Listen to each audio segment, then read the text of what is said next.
Protesters and the police face off in Bogota as demonstrations against government-proposed tax reforms turn violent.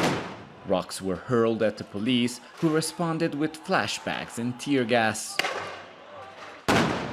The protests here and in a dozen other cities drew some of the biggest crowds since the start of the pandemic. That's despite attempts by the government to dissuade the protesters and a court order to postpone the demonstrations due to a rise in COVID-19 infections. I think the tribunal's decision further angered people to come out. We're dealing with the worst government proposals in decades. People are hungry and desperate for help, not more taxes. The reform proposed by President Ivan Duque's government would raise taxes paid by people and businesses, including the tax on basic food items that were so far exempt. It would tax middle-class pensions, utility bills, and even funerary services. The government is hoping to raise the country's gross domestic product by 2%.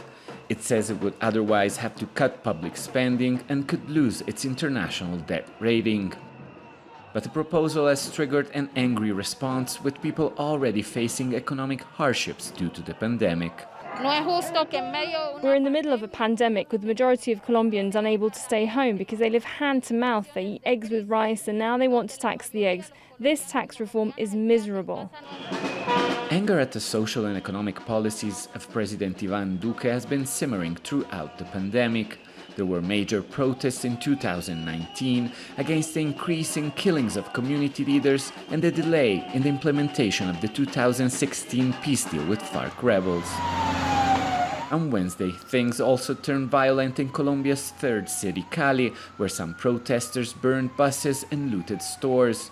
Members of an indigenous tribe tore down the statue of a Spanish colonial conquistador. The clashes show just how exasperated people are after more than a year into a pandemic that have deeply affected the economy here. The turnout was way higher than any of the organizers had expected, and many people are now wondering if this will be the beginning of a new season of social upheaval in the country. Alessandro Rampietti, Al Jazeera, Bogota.